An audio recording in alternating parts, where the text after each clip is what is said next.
I'm thrilled that Resmaa Menakem is joining us tonight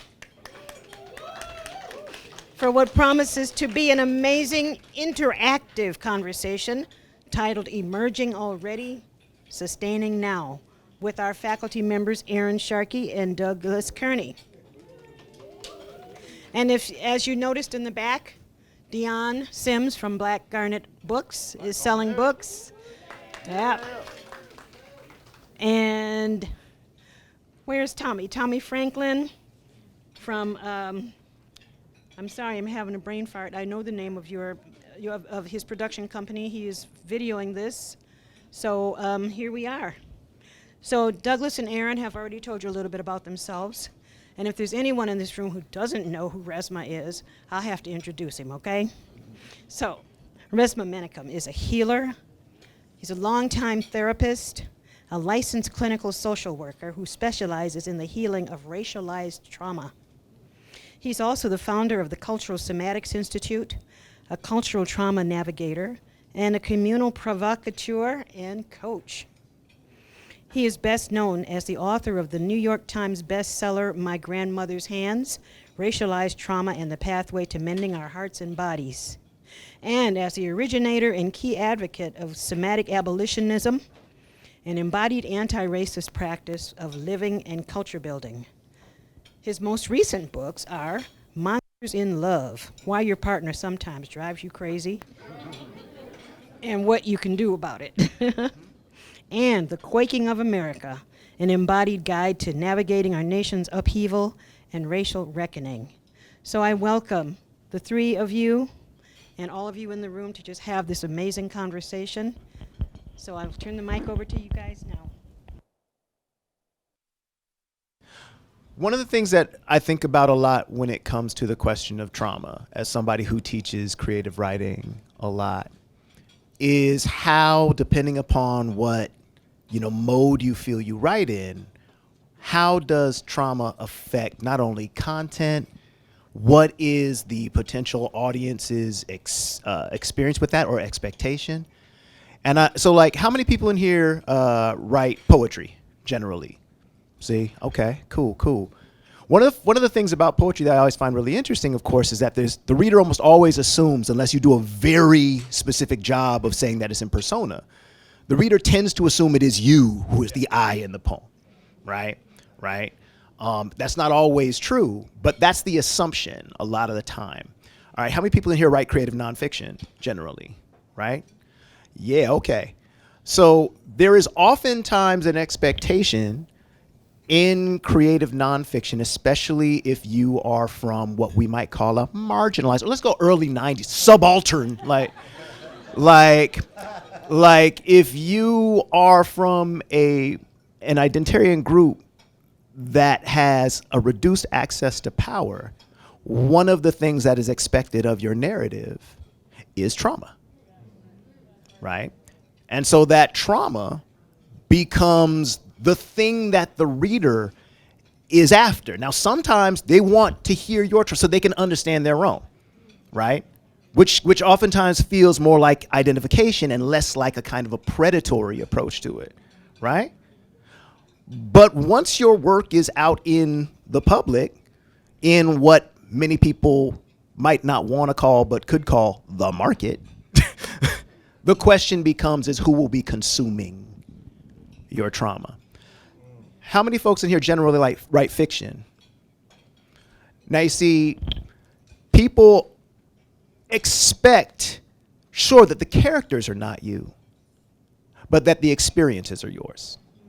Like every time Stephen King does an interview, people say like, well, what kind of kid were you? Did you like kill animals? And because the expectation is that our ability to remove ourselves from our own experience, especially when you're a swarthy human,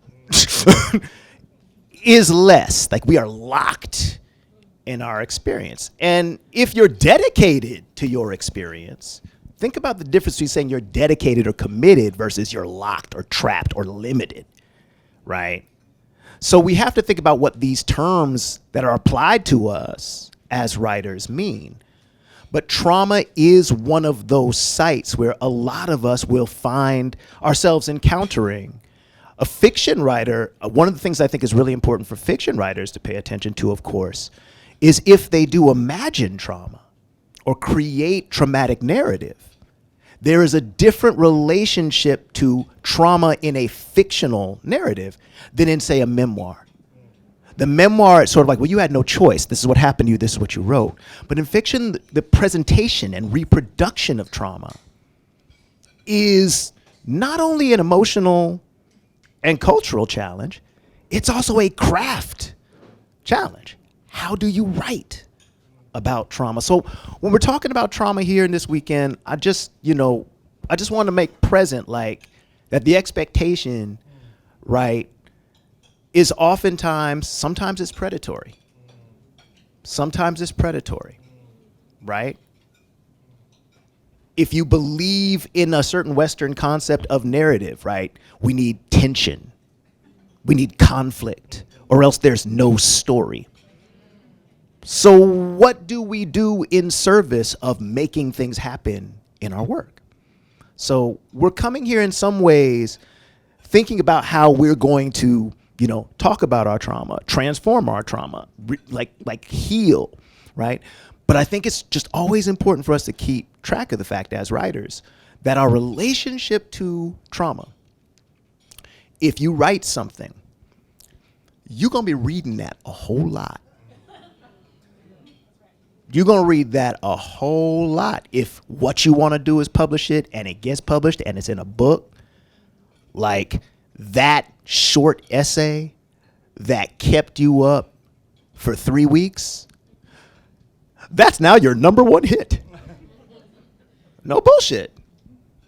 And you're going to have to decide that once you make your work public, if you felt that the writing of it was healing, understand that there might be the perception that that is now your song to sing.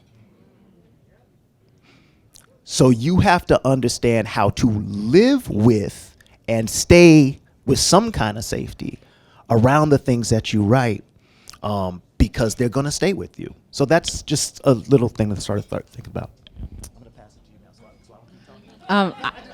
now. Just hold the mic while I talk, okay? Okay. Hold up and be like, who is it that said they hate going after him? I'm not afraid of it. Here we go. So I was... There we go. That's right. I mean, he comes with the smoke, but That's right. we could do it a different way. Right. I think that my identity as a writer is maybe more solidly in creative nonfiction than other places, though I really like hybridization. I like the middle places between, because it makes me own my choices around how I manage the information. And if I'm real about it, and it's connected to my traumas, I think, there's a lot of unknowns in my experience. And so using imagination to engage with those questions in my life are really important to my work. And so I think I need to push and get in the boundary zones between these strict categories of do you write with song, do you write, or you know what I mean, whatever it is. The other thing I think is important that the page can be somewhere that you're working through things in, but it's so valuable to focus on your healing and not look for your creative writing teacher to be your therapist, because often we're untrained in that area and we're dealing with our own stuff. I think you rob from yourself the opportunity to do really deep healing. And I think creating work that represents a journey of healing for you that you share with other people, there is a gift in it that you create an art piece out of a really hard thing in your life. And the art piece exists outside your body, and you can sort of spin it around and talk about it in different ways and intersect with other people and connect with them. So in a lot of ways, I think writing about the hard things in your life is really a valuable exercise. But I just think making sure you're also committing to genuine, real healing in yourself and in your community and with your family and the people that you're writing and thinking about in the work, if it's possible, because I think it's real that you will have that thing as something that you will connect with other people about for as long as that's in the world. And so it's important to make sure that healing is genuine for yourself and ongoing for yourself, and rather than just like focus on, if I create this work, if I finish writing this story, that it will be miraculously healed in you. That has not been my experience, and I think, I think that there is a value in doing it.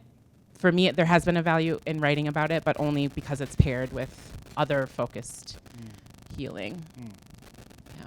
How do you approach writing for your? I also maybe got you off your thought. I don't know. No, that was cool. So today I was I did this this online workshop that I call Intraplanetary Musings. And one of the people that I had on today was a brother by the name of Bayo Akalamafi. And he said something today. He's been saying it for a while, but today it landed differently. And he said, Resmaa, he said, when you talk about doing something outside of the box, you're centering the box. And he had said that to me before and before and before. And then this time when he said it, I was like, okay. And the conversation just did this thing.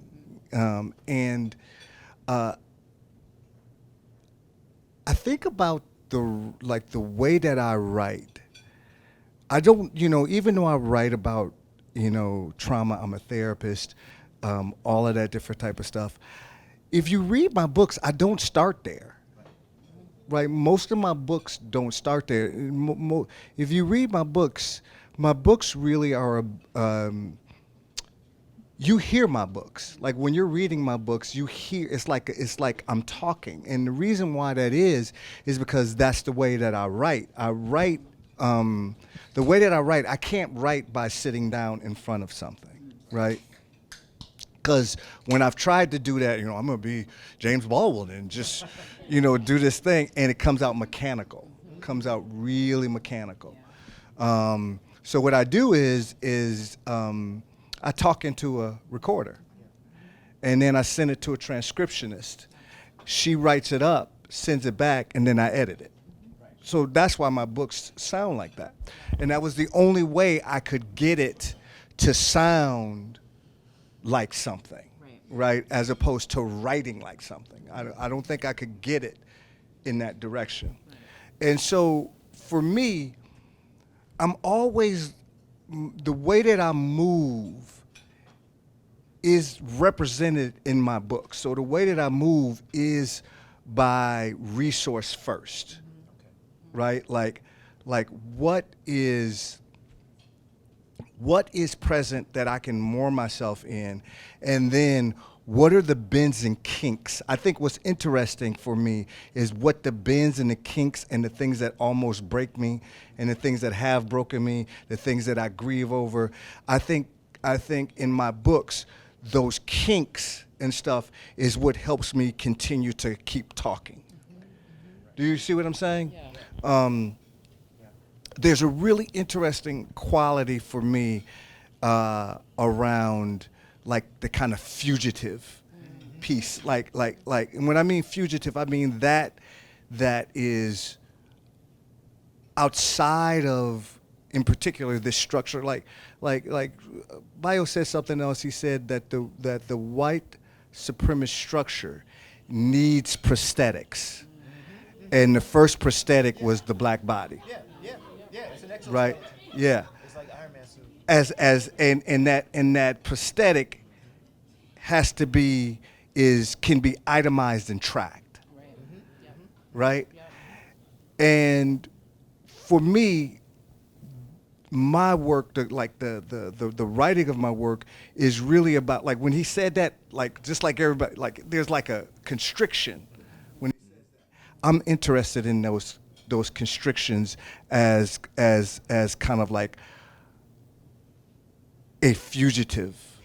Like I don't need people to gaze in on that, right? I want to do it like behind the scenes, under, like, I don't want you to know, and I want to, and to me, when I think about black people, that fugitive understanding is really principle.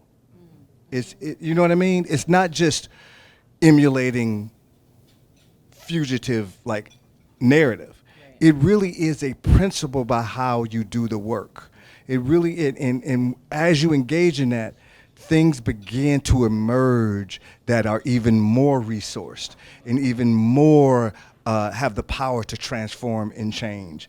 And so for me, I agree with you. Just as a trauma therapist, I agree that sometimes you can put your trauma out there and you put it out half-baked, and you haven't even worked with it yet, and now everybody's responding to that, right? And you get overwhelmed very quickly. And so my work, I really see it as giving people some ways to approach the historical, the intergenerational, the persistent institutional, and then our own personal traumas and lived experiences through resource, not just like, like, I was sexually assaulted and just, that I'm gonna say, I'm gonna say one more thing. So I'll say two more things. So one of the things we're talking about right now is this, everybody's talking about healing, right? And wellness. And notice how much, talk about the prosthetics. Notice how much this system has now adapted to our nomenclature, right? And then spits it back in our mouth, and then we digest it, right? Like there are these pieces that I think have to be done in the fugitive state, so you get to work with the bends and the breaks and the constriction before you put it out there for this whole thing to consume it. And if you don't, you can expect overwhelm. You can expect a retrenchment of your own traumas and stuff like that. So long story short, when I talk about traumas and my own traumas and talk about these kinks and these bends in my work, is really at the service of the resource first. So I think one way that you can practice sharing work, I just think, like, I really hope that out of this weekend that y'all find some folks, like, know their name, get their information, know about them, know a little bit enough about them as a writer and them as a reader, that they can become the, like, actual faces of your audience you're writing to. It was the biggest gift of my writing life that I spent the year in a fellowship with Stephanie, with Michael Cleaver-Diggs, with Katie Robinson, like, and those people are the people that when I'm writing, I'm thinking about them. And I'm like, oh, I actually know what Stephanie would say about this piece. and that actually it's just such a much more, like, connected and tangible way to practice sharing work in the world, and to know that, like, it matters to me that Stephanie or Michael or Katie get it, or, like, hold it or share it with me. Yep. And that's more important than bestseller list. I haven't been on there yet, but I think it's more important. It's coming. No, absolutely. When I think about fugitivity, I think about like janky math. So, like, fugitivity, the act of fugitivity is to make one not equal one. Right? Because, and what I mean by that is, like, all right, if they looking for one and they find one, that's your ass. But if 1 equals 0, that's where is. That's right. And if 1 equals 2, it's like, is they over there or are they over here? And you want more and more or less and less. So there's this kind of way of creating fugitivity in this almost like, and I don't mean this in, like, a very, like, now we can scale it and survey it, but, like, it's a kind of like an equation to it. How can you be there and gone at the same time? How can people show up after you've already left, or before you plan to get there and you see them and so you turn the other way, right? So I think about that a lot when it comes to fugitivity. And yeah, and I love the question of audience or reader, people have different sort of responses to that as like a concept. Like there are writers I know who are like, don't think of audience at all. These writers oftentimes have a thing in common. But I love what you're saying about the reader, Erin, like that it's not abstract, right? It's not going out to an abstraction, right? It's going out to a community. It's going out to a person, right? And so like there's a way to write in which the way you can, I want to say free yourself from that idea of like, which, freeing oneself is also connected to fugitivity, is to write as though you are in an A-B conversation. And somebody might try to look over the shoulder or peer in, but you are not writing for them, right? And that could be, I'm not gonna assume who your them is, right? We all got a them. Many of us, I shouldn't say we all, some people don't look at the world that way. I don't wanna impose that. Ain't nothing wrong if you don't look at the world that way. If there are people who you're sort of like, what will they say? Sometimes that's your family, right? So how do you write in such a way where you give yourself permission, right, to say certain things? Now, I want to just add something, because like it's always like, here's the problem with me is I'm like, yeah, you could do that, and then, but you could do that too, but also, right? So like one thing that I've had students in the past who come from communities like ours and sometimes from ours, and they want to write about their lives, but they are concerned that means they're going to be throwing people who look like us under the bus, right? One of the challenges is, when is it your story, right?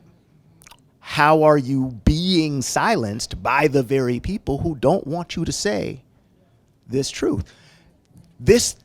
And I have not found the equation for that allows you to kind of come out of it without taking something. But I remember Toy Derricott, who's a poet, wrote a memoir called The Black Notebooks.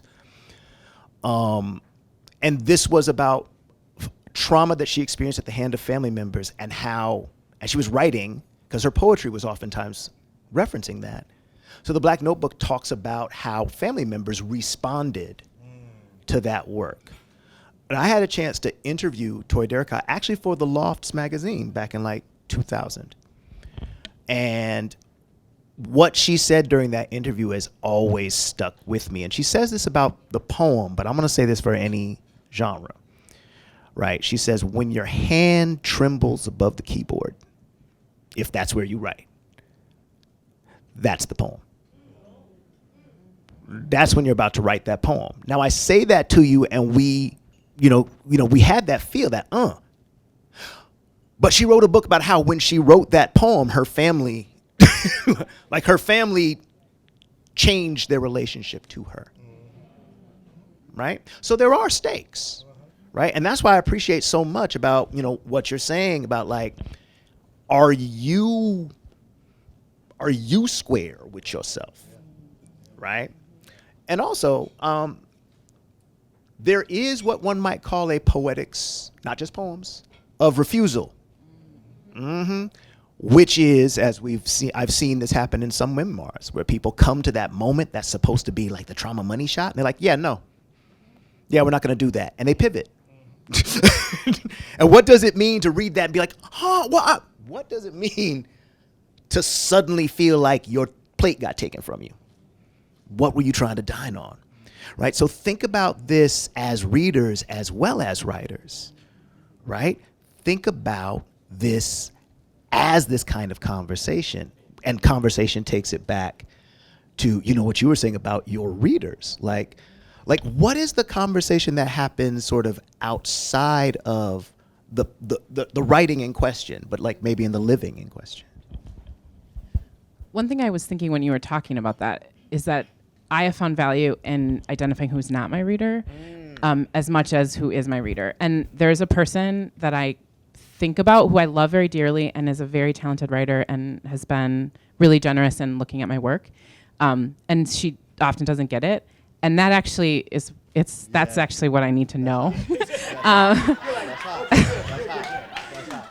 And so, I'm thinking about how not every reader's for me, and that if I can think about how I'm the meeting place between the things that I'm trying to weave together, because I'm dealing with that with my memoir thinking. So I'm writing a memoir. It's about my father mostly. And I have an auntie on my shoulder who I'm scared of. And I love her very much, but I'm scared of her, and she's there sometimes. And then if I think really hard, I actually am worried about what my sister thinks. And she's a baby still. She's literally a teenager. And so for me, I want to be more responsible to Aaliyah, my sister, than to my auntie on my shoulder. And that's because my auntie on my shoulder has her own work to do, and she can write her own book and all that stuff. I just want to make sure as I'm writing that the work is about me, that I'm the meeting place, and not this pretty spectacular thing that happened that has to do with my sister. Which I think people if we're kikiing, folks want to hear about that story, but that's not the heart of my story, and that's actually me avoiding what my story is by being but look, you know what I mean, over here. Right. And so I just want to be responsible to that part of it.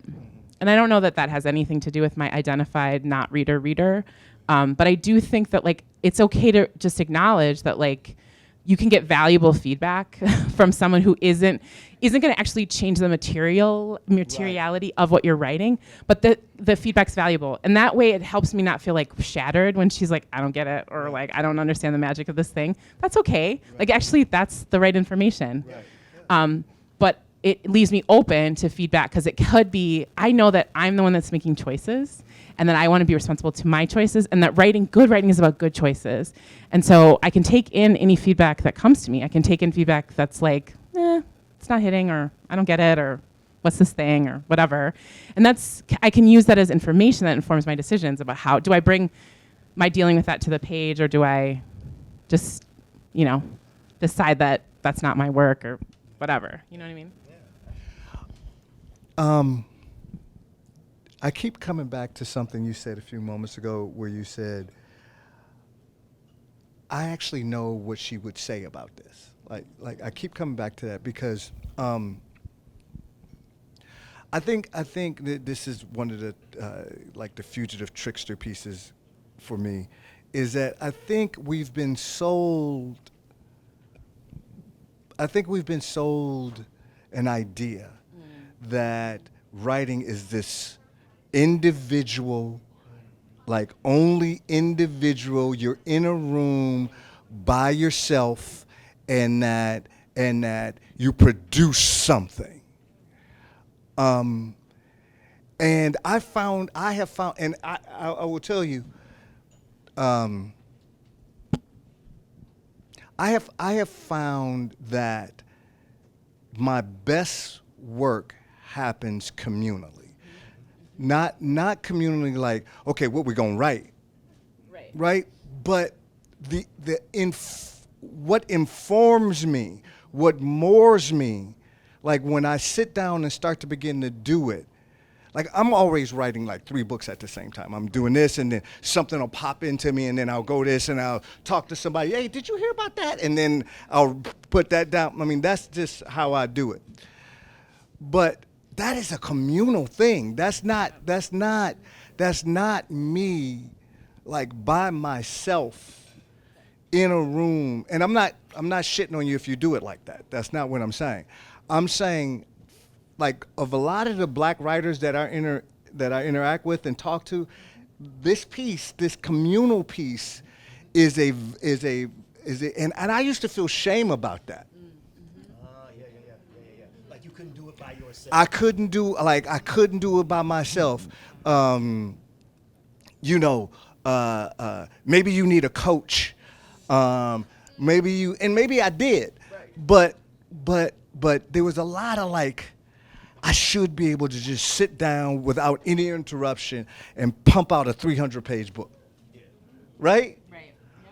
And I have found, just like what you said, there are people in me that I go, I know what she's going to say about that, right?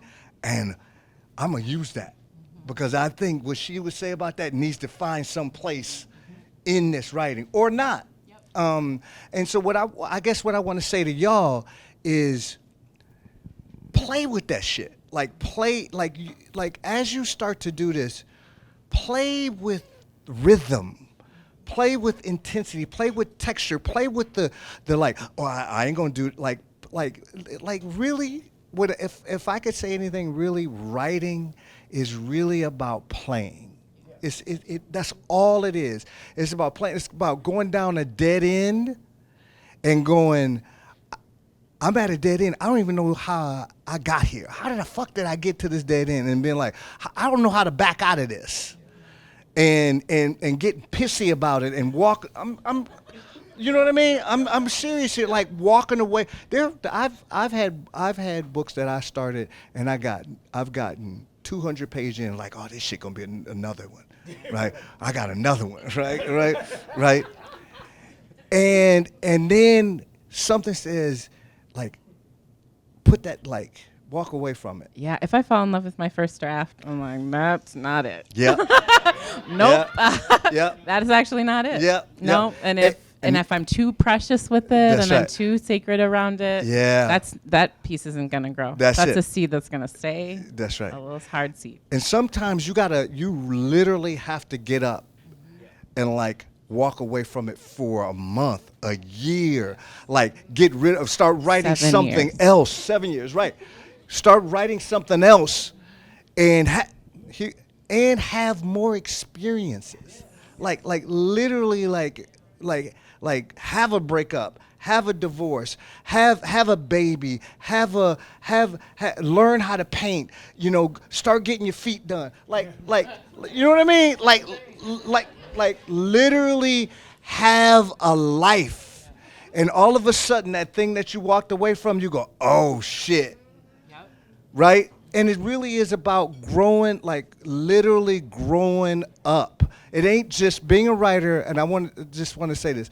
Being a writer ain't just getting a story out. Like you really, from my first book to my current book, I can look, like sometimes you don't know where the holes are at until you get something completed.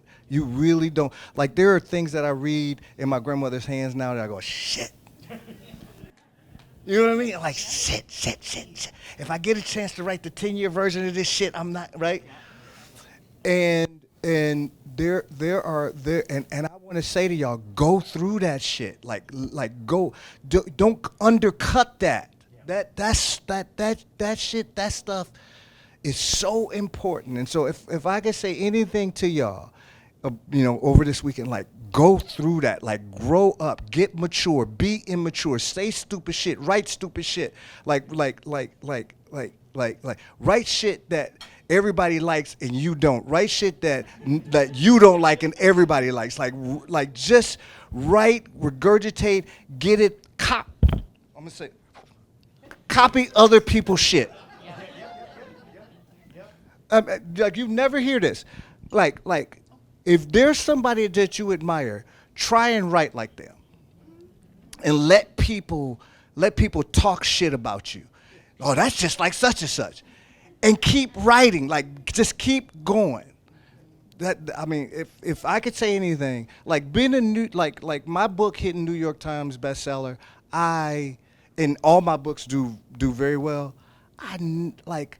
Nobody could have told me that. No, like this, there is no formula to this. Like, just keep going. Just do it.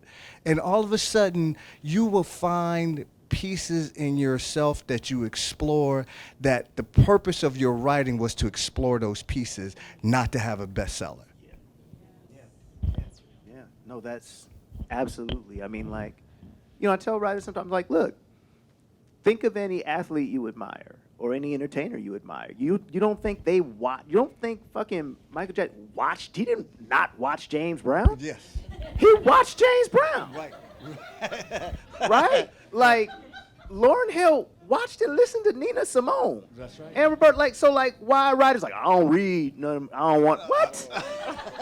Like, what the absolute hell? Right. Like, you, like the traditions, I'm putting the S on the end, Right. exist so you don't have to start from fucking scratch. Exactly right. Exactly. Right? Exactly. Right? Yep. So that's like really important. So I really appreciate, like, you know, like, and sometimes you have the idea, and I'm gonna amplify this. Sometimes you have the idea, you just don't have the skill set yet That's exactly right. to pull it off. That's exactly right. Like, you know, that's real. On the subject of imitation and imitating people you don't like, I have a pseudonym. His name is Victor Wayne Graybrook. Because Douglas means dark water, Right. Edward means wealthy defender, Right. and Kearney means winner. Right. So Graybrook is for Douglas. Right. Wayne is Bruce Wayne, a wealthy defender, although more of a wealthy fascist, but like wealthy defender. And then Victor for Kearney. And every time Victor Wayne Graybrook writes a poem, it always begins with the same line. And it's, there is a certain wren. Right? Like this is like, Right. and I will do these, and I'll just like sit there and I'll just like freestyle that poem for like 3 minutes and be like, okay, yeah, all right, I know what that, yeah, that guy, okay. All right, so now I'm gonna do this other shit over here. That's exactly right. Right? Right? On this thing about like having the experience, this is the scariest story I got right now. So I have a friend named Ruth Ellen Coker. I think she's got like, at this point, I think she has like 6 or 7 books of poetry. Now she came out the gate really well. She had like 2 books really early in her career. And then she had this manuscript that she shopped and she shopped and she shopped, and it got, you know, finalists here, semifinalists here, but never got taken. So now, this is what she did one day. It's the realest shit I ever done. This is what she did. She took that manuscript and she deleted every other poem in it. And I mean absolutely deleted. Wow. No backups, Oh, that's bold. no paper, nothing. Got rid of 50% of the book. And just created a constraint. She didn't write it ahead of time going like, well, you know, all the odd numbered poems are kind of whack, but even poems. So she just ghosted. Like, you know, we've heard the kill your darlings thing. You know, that's some beloved shit, right? But she eliminated half of the book and then started again. That to me is Yes. all of the experiences. You're like, I'm going to make that experience Yes. happen, Yes. right? Yes. And that sense of preciousness. Sometimes, and I'm not saying, I have poems I love that I've written. But when does scarcity enter your process? When are you like, I don't have enough time to write another thing? Scarcity. I'll never write anything this good again. Scarcity. Right? All of that, that's that scarcity model. Right? Now, the long form people in this room probably saying, yeah, that's really easy to say with a poem. I wrote a 300-page novel. I ain't trying to just be like, well, I don't know about that one. Let me start fresh. And yeah, some of that is disciplinary, right? No, I But you actually do did it. that. I actually did that. I did that. Yeah. Go ahead. No, I don't No, want. I didn't have. All right. I mean, I have things, but I wasn't gonna say anything. So I did that with quaking. So what happened was so when your book like does New York Times, the people are throwing so much like cash at you, and they basically want you to write the same book. Yeah. Right. And so I need cash, so I started writing the same book. But shit, I'm being look. So what happened was I actually started writing a book called Our Grandchildren's Souls, right? and it was a book about legacy. So I took my grandmother's hands, and I kind of went to say, okay, if I was going to be talking to somebody that was 18, right, what would be the types of things that I would say in terms of legacy, like our grandchildren's souls, right? So I started writing that book. I got 200 pages into that book, and it was flowing. I was like, damn, I'm gonna knock this out. And then January 6th happened. Yep. And I'm sitting there watching these fools piss and kick in doors and walk around with swastikas on their chest and AR-50. And the thing that got me, the way that I know white supremacy and white body supremacy is like a real structural, visceral, feral thing. Is that and it has currency. Watching them begin to mill around, walking around with AR-15s, and I did 2 years of Afghanistan, so I know what those weapons. Those are like serious weapons, right? And they're walking around in their army cosplay and doing and then you see then you see the swastikas come up. Then you see what I call the symbols of our feral past. You see the noose pop up. You see all that shit pop up.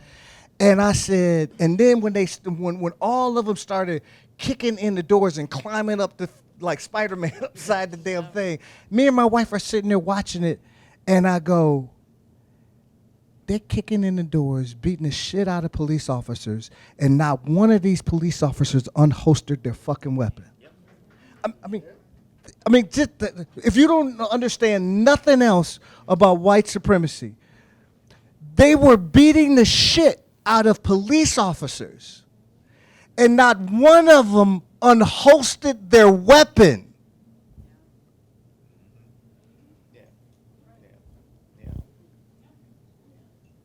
That for me was like, I can't write this shit no more. Like, our grandchildren's souls is, I don't know if I ever go back to it. Like, I'm like, okay, I called my agent up that night, and I said, you're gonna be mad at me. You're gonna be mad. And he goes, what's going on? What's going on? And then and he said, are you watching this shit on TV? And I was like, yeah. And he said, well, what's going on? I said, I can't finish this book. I got to write this one. And he goes, I was going to call you in the morning. I said, what are they going to do? They already gave me an advance. He said, I don't give a shit. He said, we can ask. He said, and then we can pivot and sell it, whatever you come up with this, we send it someplace else. And he called him, and they was like, yeah, absolutely. Whatever you turn in, we'll do. And so sometimes you get to a place where you go, I can't do this particular piece anymore. I don't know what it's going to be. I don't know how it's going to be later on. I don't know how it's going to, if it's going to happen later on. But this right here has more import in this particular time for me. And I found the opportunity, if it's a good one, will come back to you. I got a book offer for my memoir 7 years ago, and I had such terror, and I was like, I don't even know where this is coming from. It surprised me because I'd been working so hard on it, and I was like, no, it feels close and ready, and it was really hard to turn away from, and it ultimately became a different book, and that book's in the world, and now I feel ready to be back with my memoir manuscript, and my life has progressed in a way that I know myself better, and I actually know my father better in a ways that makes the book, I think it's better. But I didn't feel that 7 years ago. 7 years ago I thought, I moved back from New York to this state, convinced my wife, who was at that moment not happy living here, to live here.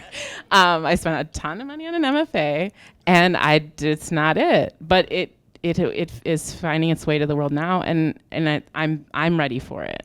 I wasn't ready for it before. Absolutely. Yeah, I had a series of poems that were going to be the centerpiece of a book called Buck Studies, and it was like the Stagger Lee folks. If y'all know Stagger Lee, it's kind of like proto gangster rap, like the early gangster rap in the late 1800s. And it's all about this dude named Stagger Lee who kills another black dude named Billy Lyons over a dispute. So I written like this whole set of poems that mix Stagger Lee with the labors of Heracles. So each one, there's like one for each one. So I've been writing on this series for like 4 or 5 years. And I was like, yeah, finally got it. 12 poems down, this is dope, it works. And then it was like 2015. So I like to think of media attention as like a mixing board. And you have the faders on a mixing board, right? So like, let's say you're playing a loop piece of music and the bass line is like do-do-do-do, do-do-do-do, do-do. So like, you can like bring that down on the mixing board. Do-do-do-do, do-do-do-do. Now it hasn't stopped playing, right? You just don't hear it. So when we talk about like police brutality, para-police violence, and we get this moment where it's like, and that's what everybody's hearing, That's beautiful. right? Like it didn't stop. Right. It's just the media cycle was suddenly like, this is the part, this is the jam, Yeah. right? So now I had this book that was gonna be centered around an old folk song in which one black dude shoots another black dude. And I'm like, Not today. I'm shit. So I called my editor and I said, yeah, I'm gonna have to try to figure something out because I don't know if I want to do those anymore. She was like, she was really cool about it. She's like, okay, well, you see what you could do and, we'll figure it out, whatever. So I began to think, if I publish those, I need something to counterbalance it, right? So I thought for a while and I was like, okay. If I don't want to center a story of black suffering, then I need to find someone who would be culturally associated with blackness who would never suffer. Bruh Rabbit. And I need to put Bruh Rabbit in a situation in which the expectation is that he suffers. Yeah. The Passion Play. So Bruh Rabbit is going to go through the 14 stations of the cross as an understudy for Jesus. So I explained the Easter Bunny to you. You're welcome. But of course, the issue is that is a 14-part poem. Now, I had spent 4 years writing a 12-part poem.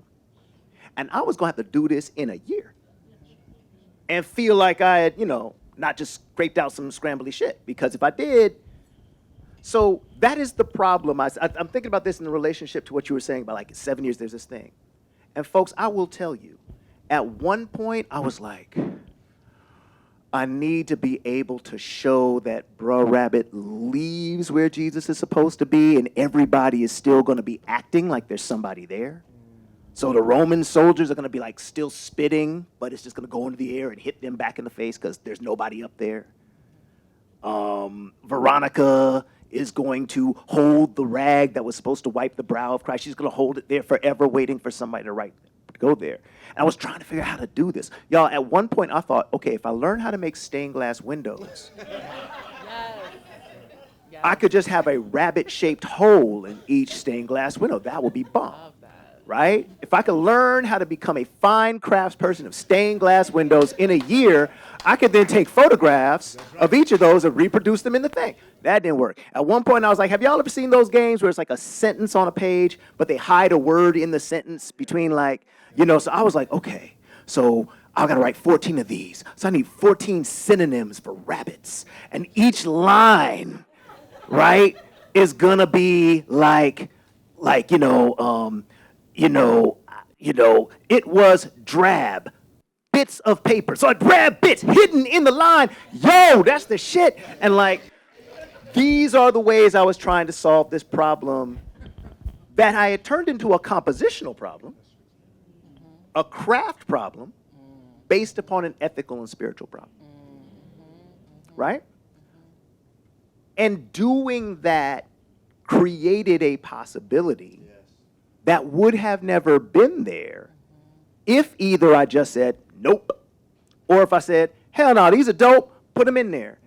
And so that poem offsets or is in direct conversation with the violence of Stagger put work in.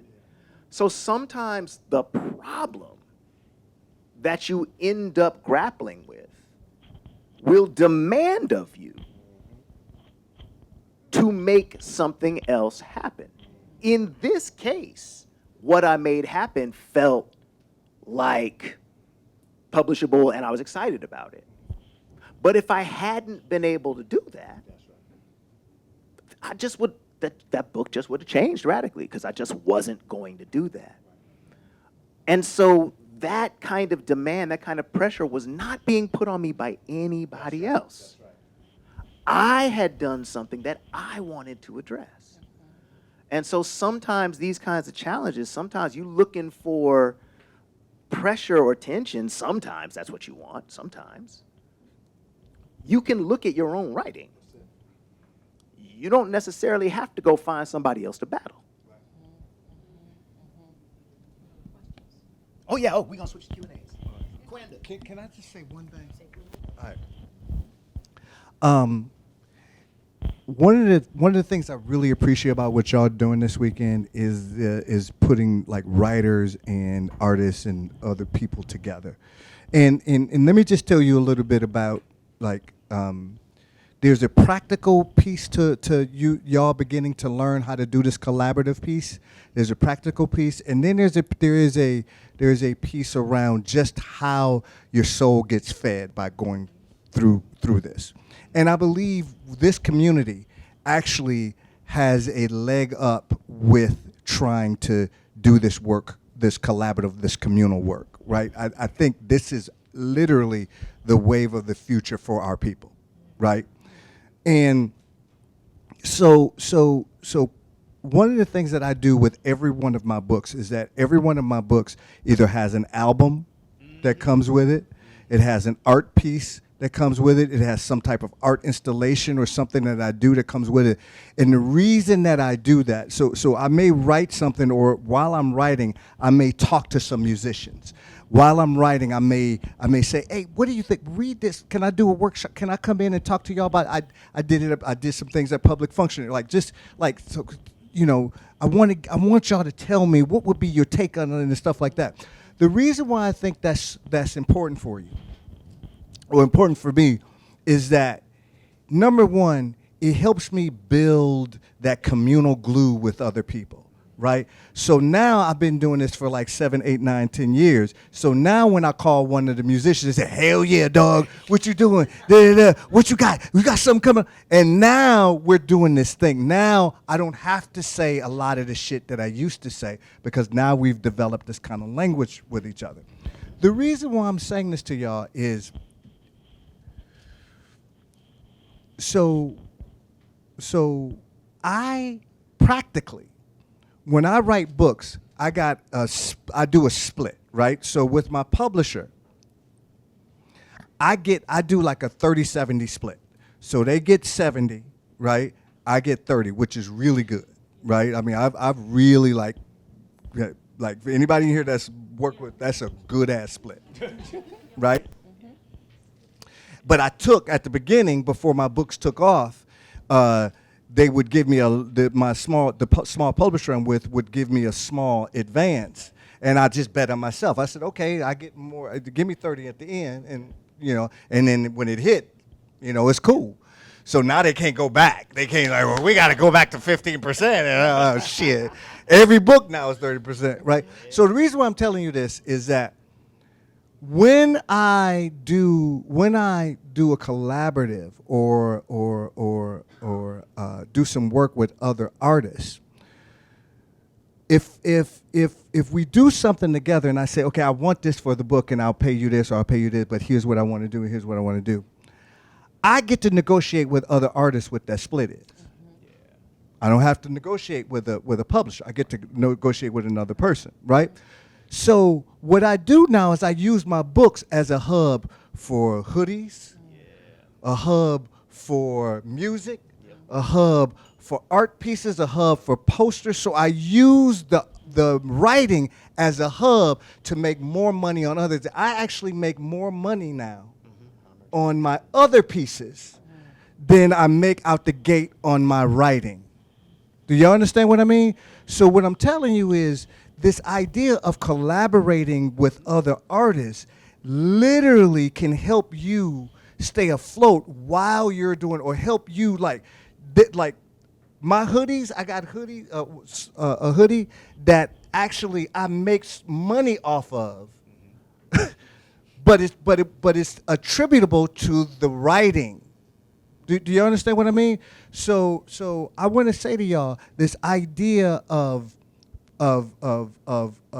collaborating with people literally gives you more room to yes, right, but it gives you more room to do the other pieces that you can engage in. So I just really want to just say I'm so glad that you're doing it like this, because it is the wave of the future. And yeah, you can't fuck over people in that way. Like if you're doing something with people, you gotta do it with a level of integrity. You can't fuck over. If people do music for you, you can't then just cut them out. If people do music for you, you gotta build that communal peace with them, right? But it is the way. I believe it is the way. So use whatever it is that you write as an opportunity to do other things. So that's all. Yeah, who has Q's, and we have the A's up here. So All the A's. I think about, like, oftentimes with writing, there's places that maybe we first entered into writing. So whether it's memoir, whether it's poetry, whether it's whatever, what sort of other writing forms or other art forms even do you all feel that really feed your process, or at least inspire you to kind of spark you into new realms with maybe writing forms that you're more traditionally into writing? All right. I'm actually starting to write sci-fi now. Yeah, I actually got commissioned by Penumbra to write a Afrofuturism play, and so we're in the middle of doing that now. Like if anybody's ever been online with me, like I'm a big Marvel dude. Like I love comic books and vampires and shit like that. So there's gonna be a space vampire in here or someplace, or some there's gonna be a succubus someplace. And so that actually feeds me, like comics and books like that. And that's not the way I moved into writing, right? But it's now something that I'm like, man, if I could, and can I collaborate with somebody who knows how to do that stuff, and can we do something together? Like I'm learning I don't have to write shit myself anymore. I'm learning that I can collaborate with people that write and get the idea burgeon by sharing with other people. And I just love that. So that's what I'm doing now.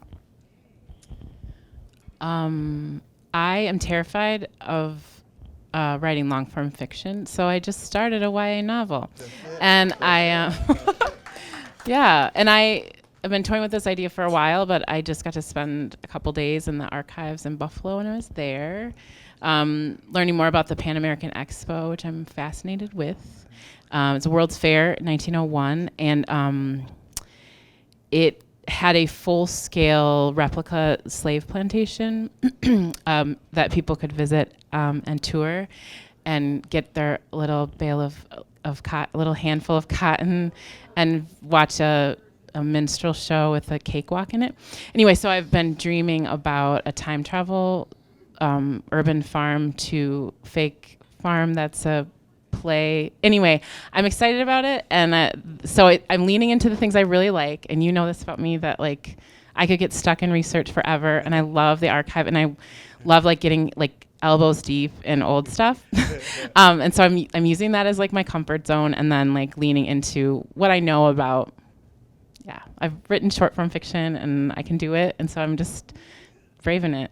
But I think other, I love visual art stuff. I love craft. I'm a quilter. I love dealing with fabrics, and I like that sort of stuff too. Yeah, and I think it is valuable to be in more than one project, because it makes me commit to the practice rather than the project. Because you can run out of inspiration for a project, and then you just get off of your game. But if I'm well, no, today I'm writing, and today I'm gonna write the thing that's inspiring me. I'm inspired to write this thing today. So. I started off writing and illustrating comic books when I was a kid. I had a lot of space to write and try shit.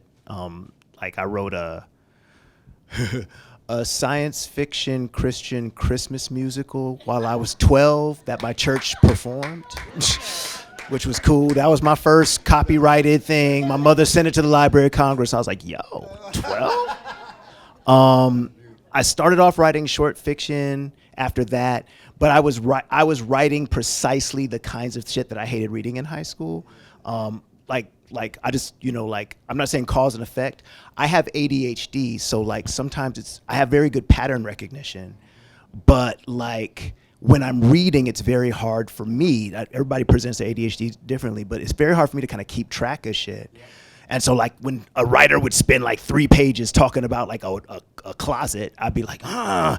But that was precisely the kind of like short stories I would write because it allowed me to have the words kind of batter against each other and create these sort of clanging sounds. And so that's when I really started turning to poetry. In college, I met some other folks who had started a comic book company, so I wrote for them. Yona Harvey, who's one of the most important poets to me, and a dear friend. She later became, along with Roxane Gay, one of the two first black women to write for Marvel. That's right. So yeah, right. So like, Black Panther, those stories, they were writing those. And so Yona like writes poetry and creative nonfiction. So I always feel like I'm learning from her. And now, in addition to the poetry and like essays, I've had the weirdest shit that I'm doing now. I've been writing opera a lot recently, which has been pretty cool. Other artistic practices, graphic design, particularly book setting.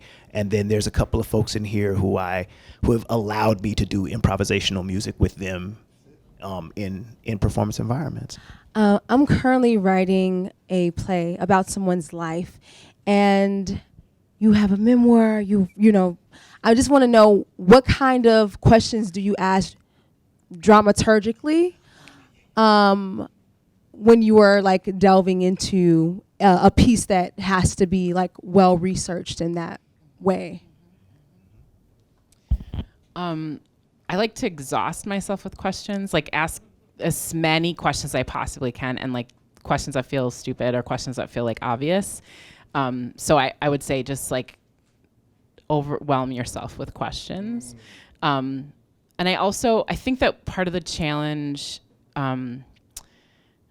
is like thinking about how to incorporate things that give a sense of time and place, region, culture, that sort of stuff, that doesn't feel like, hey, I'm telling you about the time we're in. It's 1950, you know what I mean? There's like ways that you could, right. So I think, for me, it's like figuring out ways that I can get into that I can time travel to the moment to think about like how the sticky stuff, the texture of things can be like actually activated. So as opposed to like just exhausting the not just like straight answering those questions in the text, but like how can the materiality or the other ways that you're giving.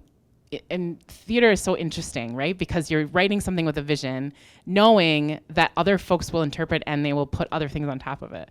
And so I think like you want to be really clear on the page around those sort of like, how can you have the people move in a genuine way, in a way that feels like human, as opposed to like, we're showing you things. I'm showing you, you know what I mean?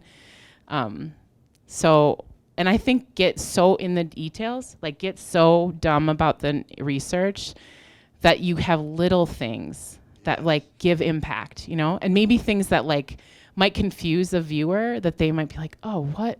Or like the reader might be then curious themselves to get further into like the meat of it, if that makes sense.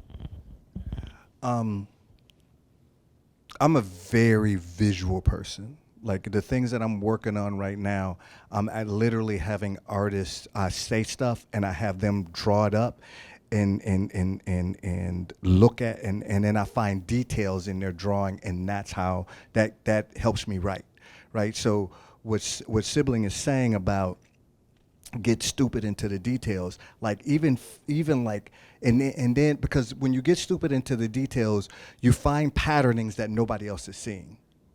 Like, oh, I didn't know that they did their shoes like that, or I didn't know that they, you know what I mean? Like, and that's when things start to become exciting for you as the writer, right? Is that you begin to see, you have to like do the details so much that you start to pick up on patterns that everybody else is like, ah, that ain't shit. Like, that's just, you know what I mean? And so for me, one of the ways that I do that is by collaborating with people, say something to them, and then have them do something else, and then that sparks something else for me. That sparks the writing. That, like, you looking at their artistic interpretation of something, or them sending me, like, 12 graphics that they found on something, that I go, oh shit, what if we moved that, or we did that, and then it helps me write. So writing is not just like writing letters. Writing is also image. It's also sensation. Like, I'm sitting here and I'm writing, and I have a sense that I want to purge. I want to throw up. Or I'm sitting here and I'm writing, and I'm having this sense of annihilation, that I either want to annihilate something or right? That's as much a part of the write. You can incorporate those things, those images, those sensations, actually as part of the texture of the writing. And I mean, like, one of the things as a writer of the play or the performance piece is that the research that you put into it, especially if that research is living somewhere outside the language, you are oftentimes going to have to, lock into the reality that that's going to be really contingent based upon the director. One of the first things that directors like to do is take a piece out of the time that it's set in and put it in a different time. And they will bring another dramaturg in there. And my experience in writing, like, for opera, like, there's like this sweet spot between how much you can tell a director to do and when the director's gonna be like, I ain't doing that shit, right? And so that's something that, like, is really important to think about when you're like the importance of dramaturgical research can suggest a certain control over the subject matter, right? Collaboration is an exercise in releasing control. So, like, my attitude towards collaboration is I collaborate when I want to be transformed by the collaborator, right? It is perfectly legitimate to engage some costume designer, like, and say, I want you to do this, I want you to do this, do it just like this. That's perfectly legitimate. Just don't call it collaboration. Like, that's legit. Don't, like the phrase, don't piss on my head and tell me it's raining. That's not collaboration. I'm doing production work, right? And that's fine if that's what we're saying, right? Because then at least the person you're collaborating with gets to go like, no, I don't want to do that. And they can leave. For me, in terms of research, when I think about that, even in poetry, I am a person who wants to metabolize the research. A lot of people work in terms of, like, documentary poetics, where the research is actually the body of the text. Documentary theater, very similar, where it's like it is a curated, like, and I'm a person who loves sampling, right? It is a curated, like, move through the research that you're then presenting. For me, I've got the perverse thrill of, like, I just read 200 pages to get 2 facts. Yes, that is an effective use of my time. Yeah. And for those of y'all who think sonically with your writing, right? Ain't nothing better than when you're like, blue, blue, blue, cerulean. Cerulean. Okay, so I got blue and cerule, right? But I also have that li-in. So what changes around that word once I change that word? How does that transform the entirety of the sonic palette? And what does it make possible? Yeah, so anyway, that's that. I see people in the back. Where they at? The mic is coming. It's coming to you. Soon it will be in your hands. Hi. I'm a fiction writer, and I'm a young adult who has been writing since like my early teens, and I'm like I just want to publish like something, anything, so I can live my writer ass life. And like I keep hitting the people in my life keep telling me like, hey Tawana, your work is worth waiting for. Hey Tawana, slow down. Hey Tawana, cultivate yourself as a storyteller. Like slow down. And I'm like, I feel like my relationship with writing has been one of like trying to convince myself that I have time and I'm gonna be alive in 5 years, in 10 years. For real. For real. And so the question I'm asking is like, how do y'all, because all y'all were emerging artists at some point, how do you kind of tame that part of you that is just like, bruh, I just want to publish something, anything, like tomorrow? So I'm gonna speak for poetry in this particular moment. But there are models for fiction in this as well.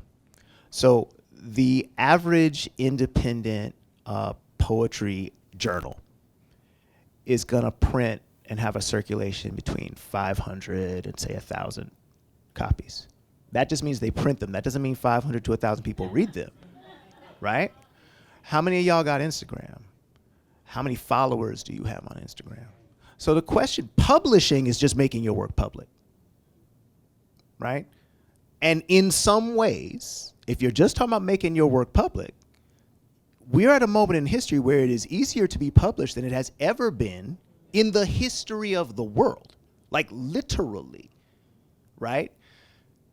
If you're thinking about institutions and their relationship to publishing, in the early aughts, most colleges or contests did not count electronic publishing as legitimate publishing. In other words, like if you put something on a website, they'd be like, yeah, that's not really published. You can't get a grant for that. You're still unpublished.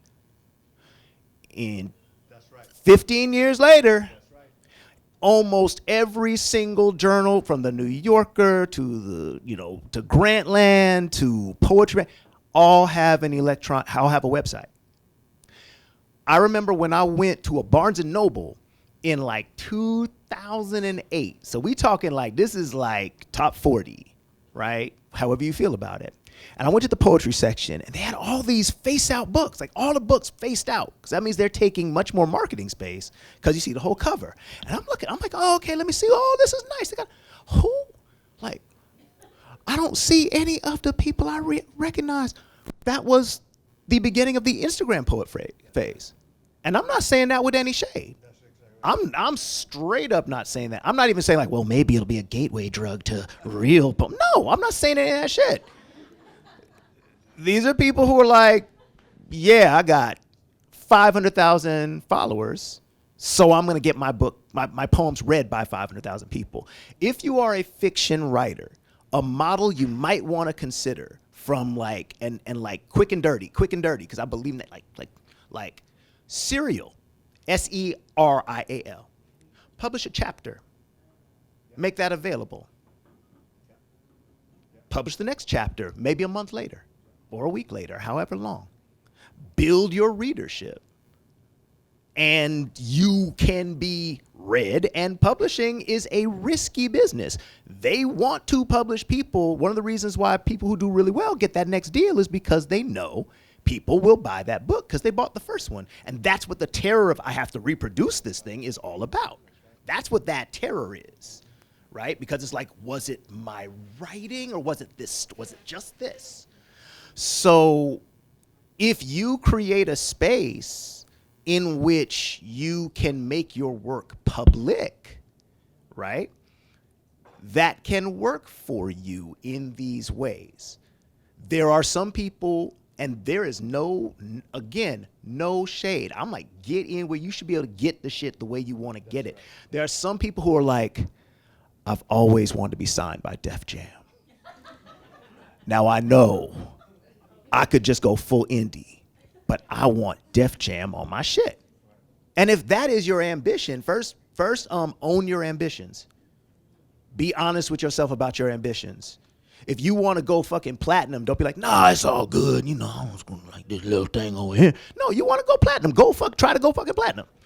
We need people who a lot of people might be able to read. It helps us all. So those are just two ways. Like, getting published is easy. That's right.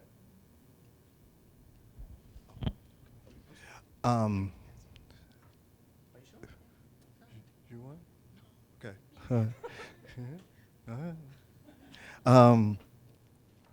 First off, sibling, I need to say this to you.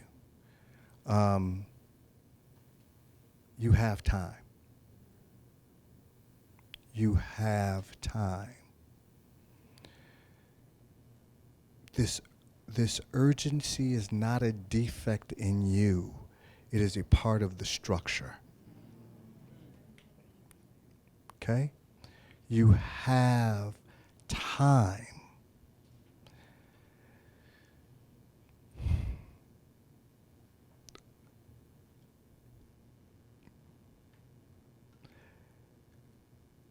If you want to be published, there are ways to do it, right? As brother just said, there are ways to do it. But I'm hearing something else in your question. I'm hearing, I want to be recognized. I want to be famous. I want people, and maybe not fame, but I want people to know I can do this shit. And what I want to say to you is, slow it down just a little bit. There's something to be interrogated in that for you. There's something to be worked with, sibling. And I say this out of love, because if you don't slow it down and you don't interrogate it, if your shit is fire and you put it out and it catches on fire, you ain't gonna be ready. It's gonna tax you. If your shit ain't fire and you put it out and people dog it, you ain't gonna be ready. Okay? And I'm saying this out of love for you. Straight, I'm serious. You have time, sibling. You have time. Put out things. I tell people, nibble, don't gorge. Nibble. Put it out in the ways that you can tolerate first. Okay? Whatever it is, do a little bit of it so you can kind of notice in yourself. Ooh, you know how when you get a flu shot, they put a little bit of the flu in there to get antibodies kicking in your body? They don't put the whole thing in there. They put a little bit in there. And what I'm telling you is, sibling, do a little bit so you can see how the fuck you gonna react. Okay? Yeah, I'll just co-sign that. Yeah, I think little is right. You know, slow and little is right to start with. I've seen people burn out or go out in flames, and it's not pretty. And you know, the first publication that I had that was like a bigger deal.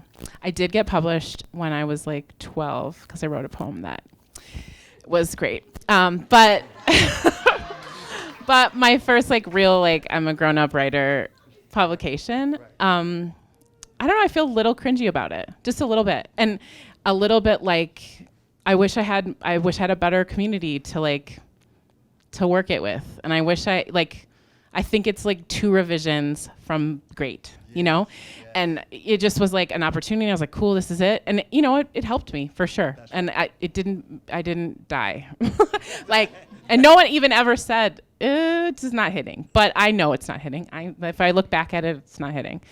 And it's okay. It's part of the journey. And ultimately it was part of the ride. I think one thing that I would recommend for folks is like get involved in, like, read other people's work, or think about like one thing that just like was a revelation to me was sitting on an editorial board for a lit journal. And like we turned away really good pieces, like the best pieces, because we like a big name person, we asked them to do the journal and they said yes, and their piece wasn't that great, but they're a big name and we commissioned it, so it has to go in there. Or 3 issues ago, we published something about elephants, so we can't really go do elephants again, even though this is the best elephant story I've ever read. And it really like took a lot of the power out of it for me, like the disappointment I was experiencing submitting stuff and not getting it picked up. I was like, oh, I can, if I have another way of explaining why I didn't get picked up by this journal just because, you know, they didn't want another mixed girl writing about her dad's story, you know what I mean? That's okay with me. It's, you know, even though it's great. That story's great. And it just didn't find a home yet. That story did find home. But anyway, you know what I mean? It's just like time, you just gotta like, I think that, you know, it's okay to stumble. It's okay to publish things that you like look back at and think you do differently. But I'd also like just like get excited about, get in the mix of it, like maybe be part of building a project so you can like see it from the other side so that it takes away some of the sting when the rejections are coming. Make your own stuff. You know what I mean? I'm leaning into what Douglas was saying too. Like, I think zine work, I think blogging work, all that stuff is like, it's good for hearing your own voice enough so you get familiar with it and you get to really be with your stuff. And I think it is a new era. I think that there are lots of avenues in. And I think Resmaa modeled this, but like there's a lot of stuff around publishing that's like insiders know that stuff. You know, the way that Resmaa was like, what is dramaturgy? Like if other folks in this room don't know what that word means. Right? And I have my first actual physical book in the world, and there are lots of things that I'm like, am I supposed to know this? That's right. Is someone supposed to be telling me what to do right now? Like, I don't know. Or like, what am I supposed to expect? And I think that like many directions into publishing, you don't have a person that's debunking that stuff for you. And so this is a room of people I hope that you find community in. And because writing can feel so isolating. It can feel so like yourself in the page and you're talking to yourself and like, does anyone care? Is this ever going anywhere else? And you're competing for a grant with like 6 of people that you know, like people in this room are also going out for the same grant. And so I think as much as we can be generous with each other and like remember that if I'm encouraging someone else or sharing this opportunity with other people, they're going to share back with me. And like, we're actually like, when we all do better, we all do better, you know, all that stuff. And I can feel such deep celebration to my peers as they get published and as they are winning. I'm like, we're all winning, you know? When Janata's book came out, I was like, we are, did you see what we did? You know? And I was so proud to be in the world being like, did you see this shit? It's so good. It's so good. It's like so good. And so, yeah, I would just get like, you know, just spend this time getting in community as deep as you can. Be part of like production as much as you can. Be collaborating with people. Be, you know, venturing your stuff out there a little bit. Any more questions? Oh, we got one up here.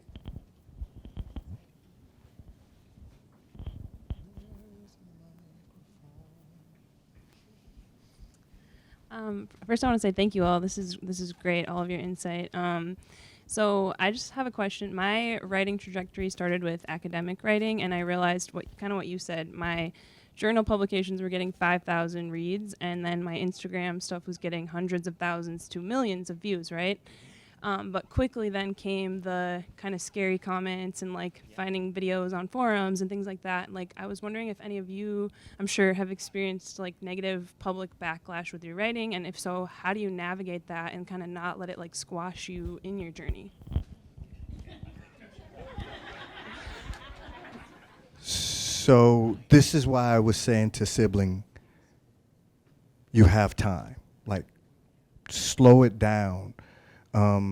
If you write things that spark things that you weren't prepared for, it can wipe you out, right? And if you don't have people around you that are like, oh yeah, this is how this, you know, oh yeah, you're right, or people that go, pull you back, like like things can actually, success can be such a overwhelming thing and pushes you right up against your limitations. And if you haven't cultivated relationships with people, luckily I got a black wife that ain't afraid to say shit to me.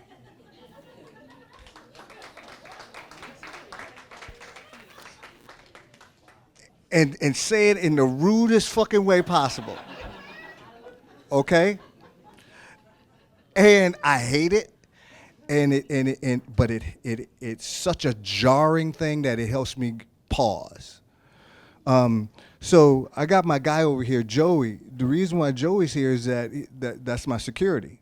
You know, it's because I get death threats constantly, right? And when I go to places, I have to have armed people with me. I have to have people that can move me out, know how to do stuff, ex-cops, stuff like that, because people want to kill me. People want to like I know where the fuck you live. I know this, that, and the other. When I'm walking around the city, I carry, right?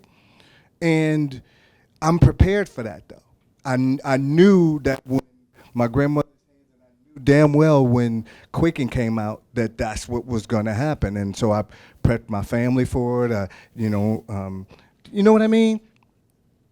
That's why I'm saying slow this shit down, because when you put something out and people start going at you personally, they start saying rape shit and what, you know what I mean? And especially if you got something to say. If you got something to say in these bodies and you ain't prepping for it and your shit becomes a hit, come on. So what I would say to you is act like you know what you know. Act like that what's happening is actually happening, and then begin to actually configure your life to have people around you that you can watch your six, watch your back when you can't, that you trust to be able to say, yeah, I know you think you're just gonna go out there, but this shit is scary. Like what you're doing, like that's, you know what I mean? Like talk to people, let people know this shit. This person just sent me some like the people that take care of me, my team, are black women, right? So my COO, she's right? Her assistant is a black woman. So what was happening is I was getting all of these death threats, right? They was happening. And so what was happening was they were opening up the emails, right? And for a year, they weren't telling me this. And then my COO, she tells me one day, I need to take off. And this is what's in her voice. That's what she's talking. And I'm like, what's going on? And I'm trying to like, what's happening? And did I do something? Is my breath stink? Like, what's happening? You know what I mean? And she said, I can't take the death threats no more. And I'm like, who's threatening you? Like, what's happening? She goes, it's not me. They're threatening you. And I go, how come you didn't tell them? Like, and we talked and stuff like that. So our thing now is, if you read something and somebody's calling me the N-word, or somebody's like the first line, they usually ain't gonna ask me to come and talk if that's the first fucking line. I said, so when that happens, just delete the shit. If it's something that we miss, right, then they'll come back if they, you know what I mean? But if it ain't, I don't want you reading that shit. I don't want that going in you. I don't want you having to do that shit. And we'll figure out that's why I started having security now. That's why I started, right? That's why so I had to configure. So that's why I'm saying to y'all, if you are doing shit and you got something to say, from whatever perspective you're saying it in, and it's a hit, or if it's not a hit, people gonna come for you. They're gonna come for you. This work about becoming a writer is as much of a preparatory work as it is of publishing work. It's like how, as a body of culture, if you are not conditioning and tempering yourself in the process of becoming a writer, you're gonna be fucked if you get a hit. I don't know if I have anything to add. I don't have security guards. Oh. Yes, I guess so. Actually, that's like, yo, how many security guards you got though? Damn, that's like better than winning like the Man Booker. It's like, how many bodyguards you got? Like, that's the blackest shit to come to publishing in the history of publishing. If James Baldwin, if Toni Morrison wrote the foreword to James Baldwin book and they had the books on tape sung by Roberta Flack, it wouldn't be as black as being like, shit, I ain't got no damn bodyguards yet, man. Fuck. Damn, man. I'll be trying too.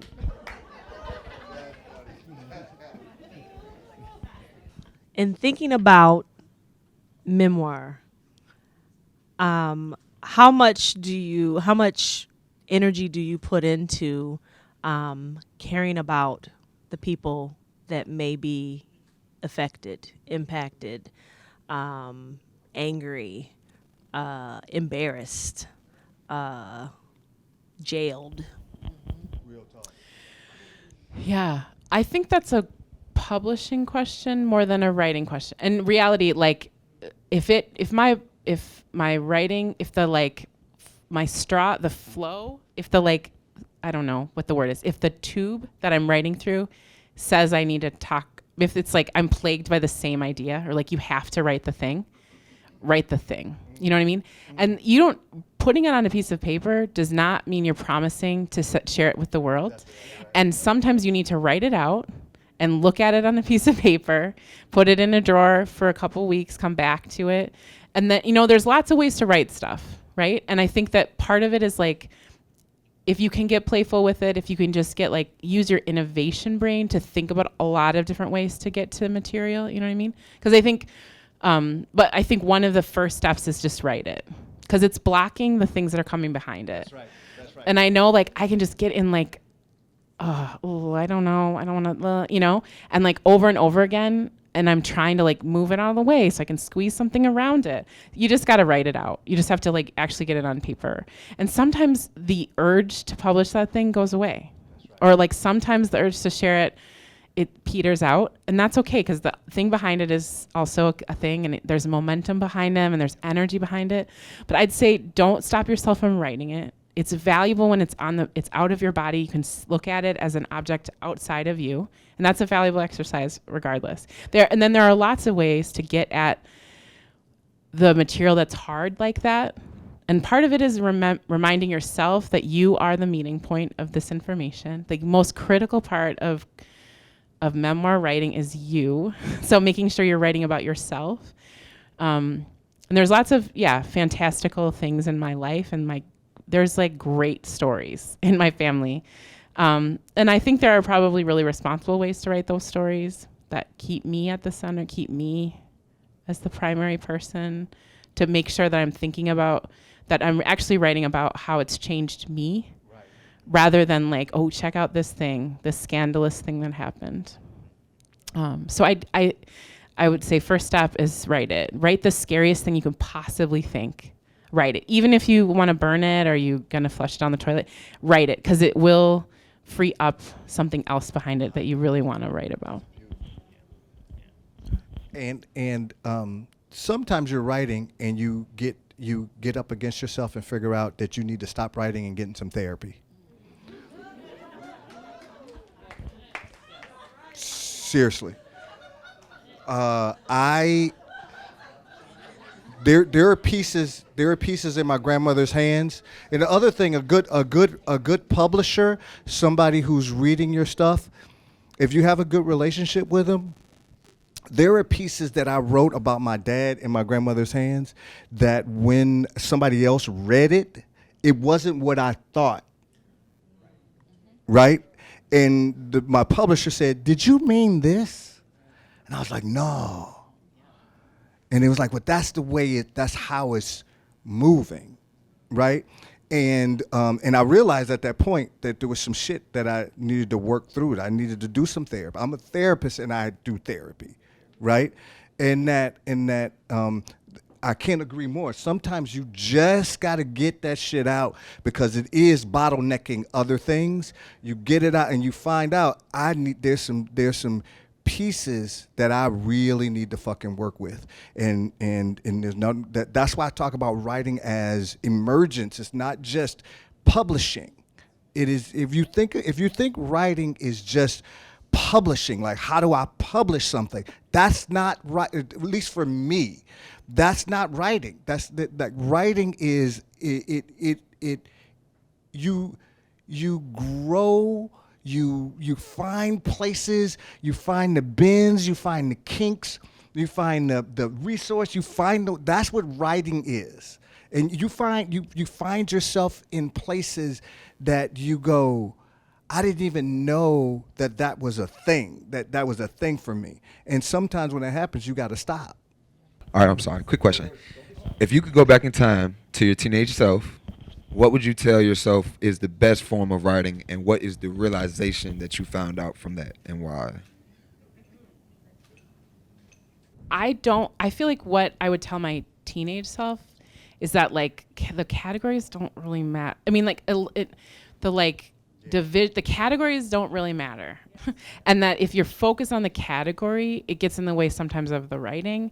And so I think just giving yourself permission to write the thing you want to write, and like then you'll figure out what it is. And sometimes I take an idea and I write it as a poem first, and then it becomes an essay, and then I'm like, ooh, actually I'd be interested in what a character might do that's outside of me, might navigate this thing with. So sometimes the material presents itself multiple ways in my own work, and I kind of need that process for myself. And so I would tell Erin, little Erin, don't be so concerned about whether you're a poet or not. Like you can write whatever you want to write, and then you'll figure out where it belongs or what category it goes into, or someone else will help you figure that stuff out. A reader might say, ooh, this belongs in this category. The other thing is to read like crazy, like read all the time. Because I think that also is a freeing experience, that you can look at lots of different ways that people have attacked. For me, like literally there were years of time when I was writing, when I was like, well, I wrote that other poem about my hair or something silly. And I was like, people write their whole careers on hair. Like and I made a rule for myself that was not healthy or good. And it was stifling me as an artist. And I was like, oh, and I can even, when I'm looking, I can identify in this book, like this poet is writing with the same 6 images in every poem. And for me, I would have stopped before this, before the first poem, because 2 years ago I wrote about a hairbrush. You know what I mean? So just like, I think part of reading is freeing too. Part of reading things you like, things you don't like, and then don't pay attention to the rules, because they don't really matter until later, and then you don't have to even deal with that stuff. And I think if you really find a group of writers you really like, mine their bios, like look at where they're publishing, what they're reading, who they are in community, and that's actually a way to hack. I think it's a hack for sure.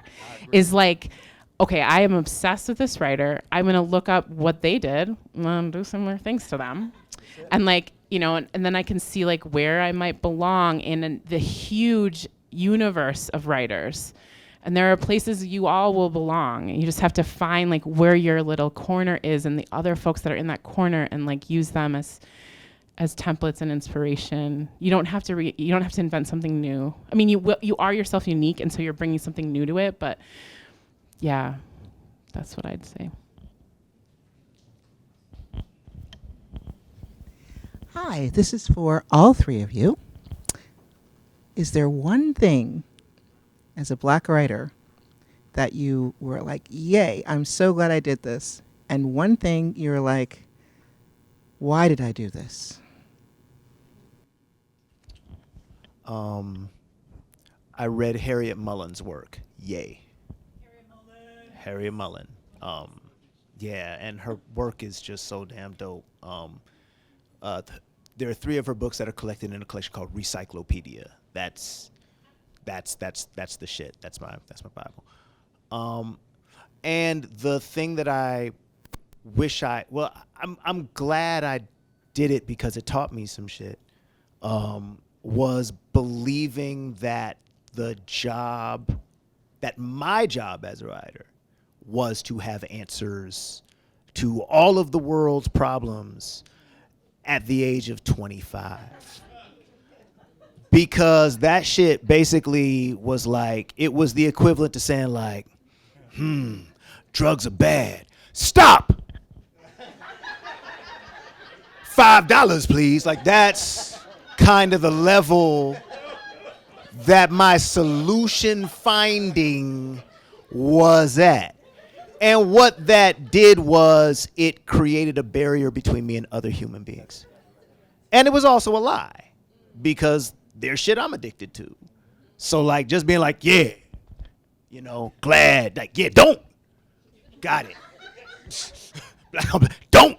Like, so I laugh at some of those early pieces, but I'm glad I did them, because the first time I went out there and was just actually like, maybe my job is to ask a different question, I felt like a beautiful mutant, like for real, a beautiful mutant in a room full of normies.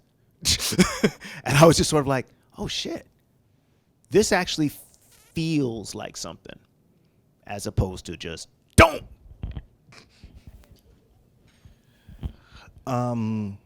Something I'm glad I did. I haven't always written like this. This like kind of came. It wasn't a. It wasn't like I've been a writer since I was 12 and shit like that. I mean, I'm not saying that shit, but you know what I'm saying.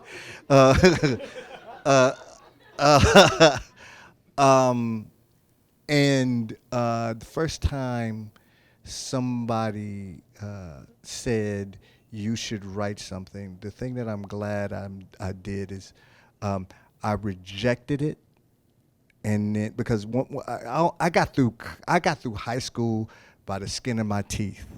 I got through college by the skin of my like. I am not a good student. Like, and so equating writing and academia is what that's how I like thought about it.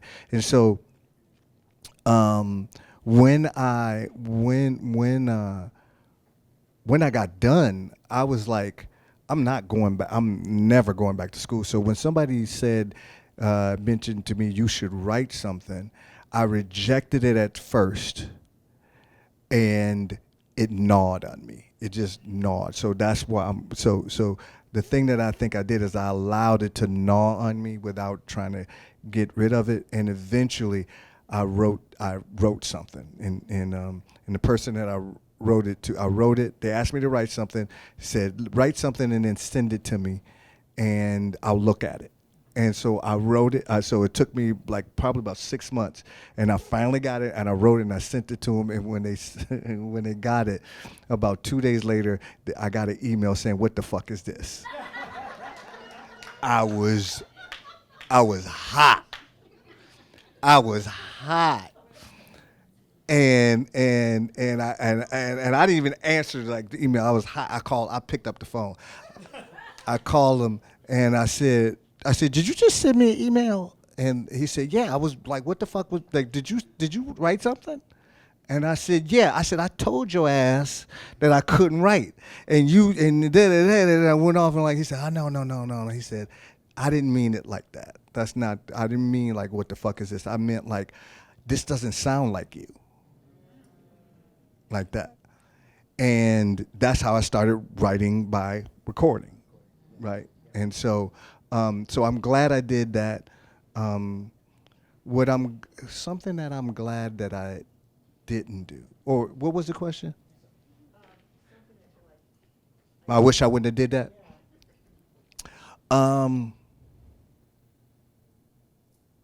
There is nothing. No, seriously, there is not. Everything that's happened to me, both the kinks, the foibles, the stuff that I say, that I've said as a writer, man, I wish that wouldn't have happened. It all is fuel. It's all fuel. Like I know the dumb shit that has happened to me with people. Like I'll give you an example. I'm not going to say who it is. It's a famous author. And I'll tell you later.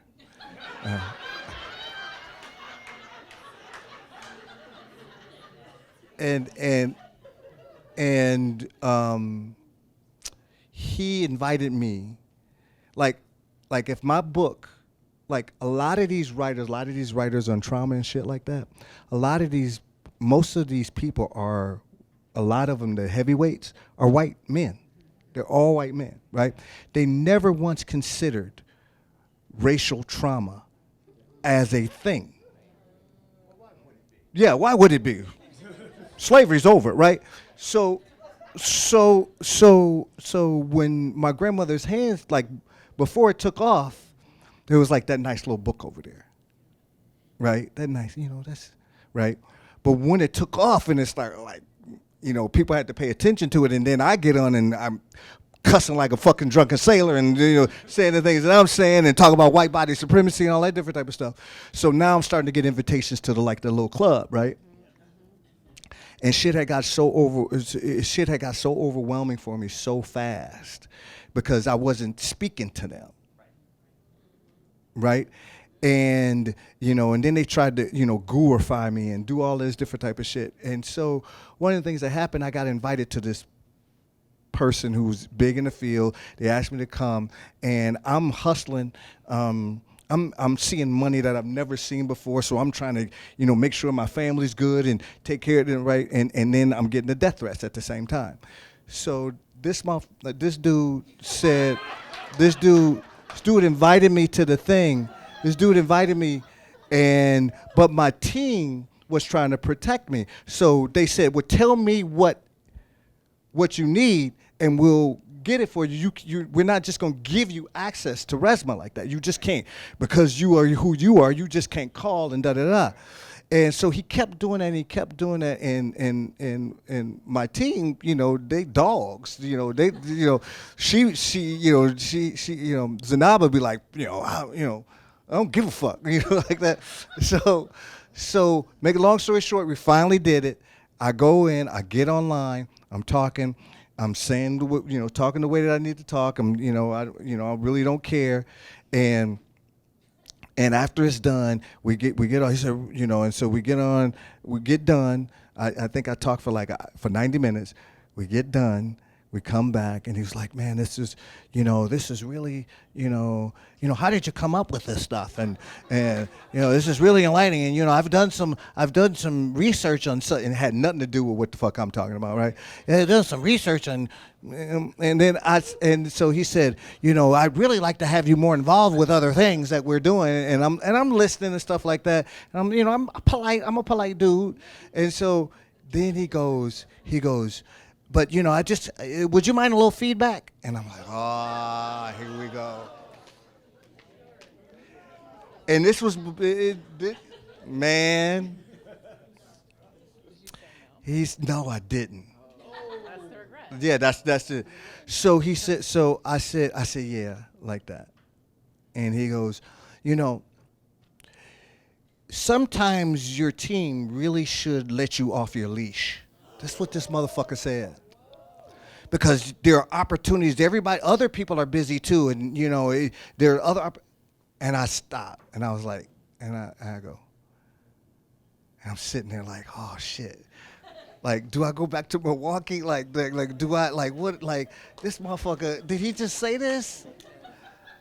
And I'm sitting there, and I started rubbing. I said, let me off my leash. I said, let me, and I just kept saying that. And he goes, no. And he started, and then other people started like, oh, well, and that's not what he, and I said, and I just kept saying it. Let me off my leash. Wait a minute. Let me off my leash. Let me off my leash. Let me off my, let me off my chain. Let me off my leash. Like, let me off my leash. And I made it so fucking uncomfortable, right?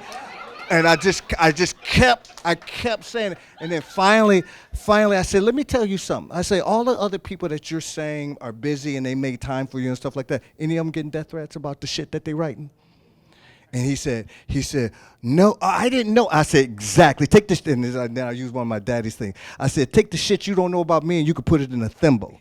I said, that was all my daddy. That's my, like that shit that I say sometimes, I was like, that's daddy, right? So I said, I will never, I said, this will be the last time you will ever. I said, don't call my fucking team. Don't book me for shit. Don't give my name as a fucking like, this'll be a good person. I said, act like I don't fucking exist. And then he kept trying, and I got off the fucking call. I was like, man, you like. So that's one of the, I saying, yeah, you can give me some fucking feedback to it. Yeah, that's, you got me, I'm sweating. You got me sweating again. I had a trauma response over here. Let me off my leash. Let me off my leash. Let me off my leash. That sounded so much like a regret, but not, right? It's like no, I don't think you should regret that. Anyway, I don't know. I'm not sure that I like have a ton of regret stuff or a ton of things that are like, this is a key. I think one thing is that like, I never like say no to an artistic impulse for myself. Like, I don't need to like pick one thing. I don't need to like go down one path. Like I can, and it's been, my life has been richer for the ways that I produce theater or the ways that I'm involved in film stuff or the ways that I make visual art. Those are all things that are, and I don't think there's one like pathway, and I would be like so much more accomplished if I just committed to a thing. I just think that's not true. And I think that like one of the things I respect about myself is the way that I ideate. I think the way that I problem solve, the way that I think creatively through strategy stuff. And that's all, comes from saying yes to lots of ways of expressing myself, lots of ways to engage in art, making art badly. Like that's been good for me. And then I don't even know really. I think sometimes like the way that I've interacted in community, like the ways that I've like put a ton of power in someone else's hands around my stuff, like a sign, that just is an immature way of like, you know what I mean? The way that I have brought my work and been like, please accept me or something. And I think that, and that's real. And maybe there's still that little piece of me in my heart and I have to like, I'm working through it, but I think not thinking that someone is going to like deem you like you're good. You know what I mean? Like, but that like when you're in community and like you get into moments where you're like, we're keying and like we're celebrating each other and we're like being like, do you remember when you did that thing? It was silly. Like that sort of thing is like the richness that is so much better than whatever the alternative is. That's like, I'm on a mountain on my own and I've done this all by myself and I've accomplished something that someone else deemed was important, not me. So I just think, yeah, finding little ways to celebrate yourself, finding little goal, like those sort of things to mark your path, to feel like, yeah, you are proud of yourself. Like I'm not trying to make someone who was forced to be my mentor who doesn't like me very much proud of me. Like that's silly, you know what I mean? Yep. And I've definitely been in seasons of my life where I've been like, oh, The mic went off, so maybe we're done.